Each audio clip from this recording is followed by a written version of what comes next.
What's up guys, Austin here from Airsoft Station, and today we're going to be doing a comparison video between 3 different high-end green lasers that we carry. The first is the NC Star red and green laser box. The next is the AIM Sports tactical green laser.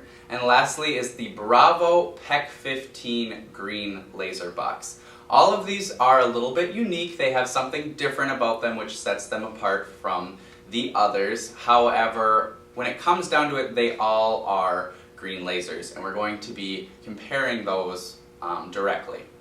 First up, we have the NC Star red and green laser box. This one has 2 buttons on the side, one for your power button and one which is your options control. You have the options between both red and green, only red, or only green laser.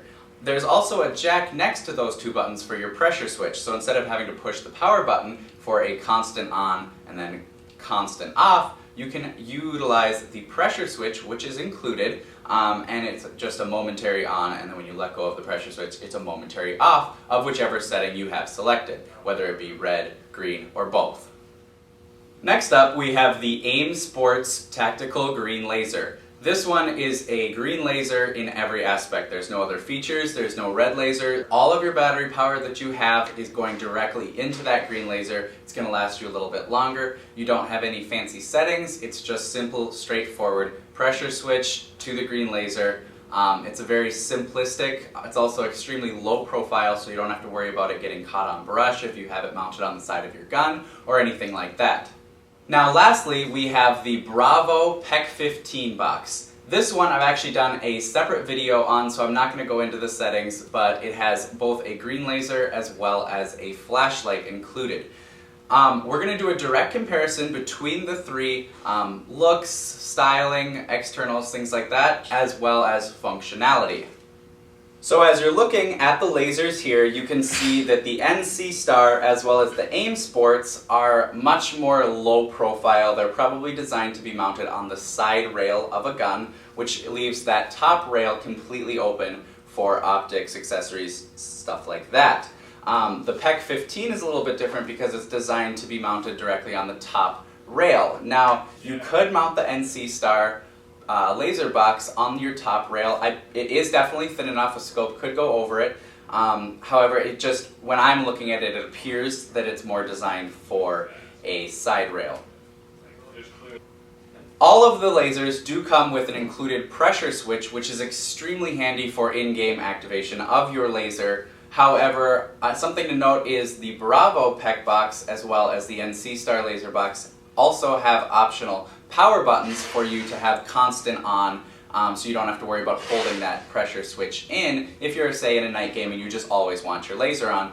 The AIM Sports does not come with that feature.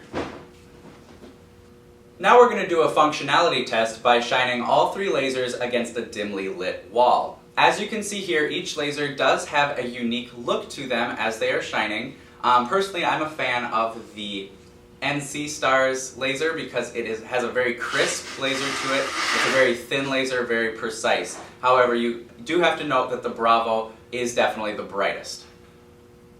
We're also going to do a torture test of these lasers here. As you can see, we're shining this against a brick white wall in full sunlight. That is the hardest setting to pick up a green laser. So as you can see here, the first one, the NC Star, it's very dim, it's hard to see. Again, these are the hardest settings. The fact that you can even see this laser is amazing. The AIM Sports, same thing, kind of dim. The Bravo is a little bit more obvious. All of them are kind of hard to see, but keep in mind this is a white wall in full sunlight. You're probably not ever going to be playing in those scenarios, so pretty much you're always going to be able to see these lasers. So that's it for this video, guys. I encourage you to leave a comment. I'm just curious, it's for my own curiosity. I want to see which one you guys like the best. The fact that the Bravo does come with a flashlight is a perk in my mind. You know, you can never have enough flashlights on your gun. If one were to fail, it's always nice to have a backup. However, these other ones do have much cleaner, crisper lasers to them. They're not kind of that wide bandwidth of a laser. Anyway, I'm rambling, but leave a comment. I want to know which one you like the best. And until the next video, have a good one, guys.